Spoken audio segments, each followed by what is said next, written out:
Yeah, so bronchiolitis obliterans is a really terrible. It's a horrible disease. It's degenerative for the most part. It blocks the airways by the bronchioles, the small airways. They become inflamed.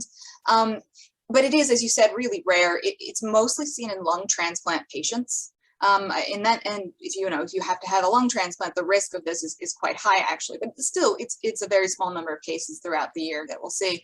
You can also viral infection can cause it. Some autoimmune disorders that people might have that it raises the risk for getting popcorn lung. But yeah, so the name popcorn lung, like you said, comes from workers at a popcorn factory, where it's a cluster of cases. When you see a really rare disease and you all of a sudden have more than a single person in a popcorn factory with this very rare disease, you know that something's going on. And this is where at first, that's how they figured out that inhaling large amounts over long periods of time of diacetyl can also damage, cause scarring, and cause popcorn lung.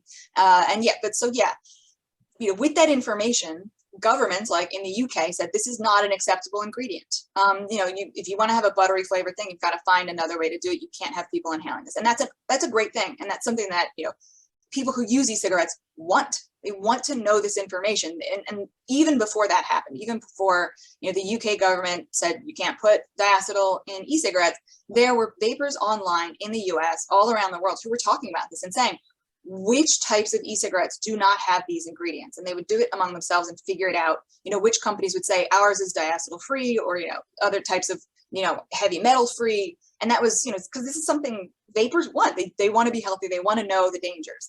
And we saw that too with EVALI in the US, which was the THC related lung condition, where it was vitamin E acetate, basically vitamin E oil, was being added to cannabis vapes. And immediately, a bunch of states where cannabis is legal, they said, this is a banned ingredient, do not put it in. And that's a good thing, right? If there's an ingredient that's going to kill people or greatly damage their lungs and health, send them to the hospital, that is something that is the appropriate time for regulators to come in and say, these are the risks. This is an unacceptable risk for people. You cannot put this in. And the danger, obviously, is when people are turning to non-legal products where you may not know what's in them, or the people making it may not know what's banned in that country. They may not even know that there's a risk of certain ingredients, which is, I think, what happened with EVALI. The producers just didn't even know that vitamin E would be a problem if you inhaled it. The idea of popcorn lung being associated with vaping, there's literally not a single known case of an e-cigarette user having popcorn lung. Not even just an e-cigarette user getting popcorn lung and we think they're related. Not a single case of somebody who uses e-cigarettes having popcorn lung that we know of.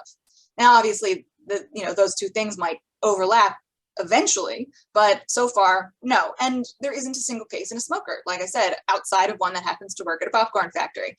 And the reason this is important is because the amount of diacetyl in e-cigarettes, when it has been tested, and you can look at Konstantinos Farsalinos' research on this, where he tested a bunch of commercially available e-cigarettes to look at the levels of diacetyl. And then he compared that to the levels of diacetyl in traditional combustible cigarettes.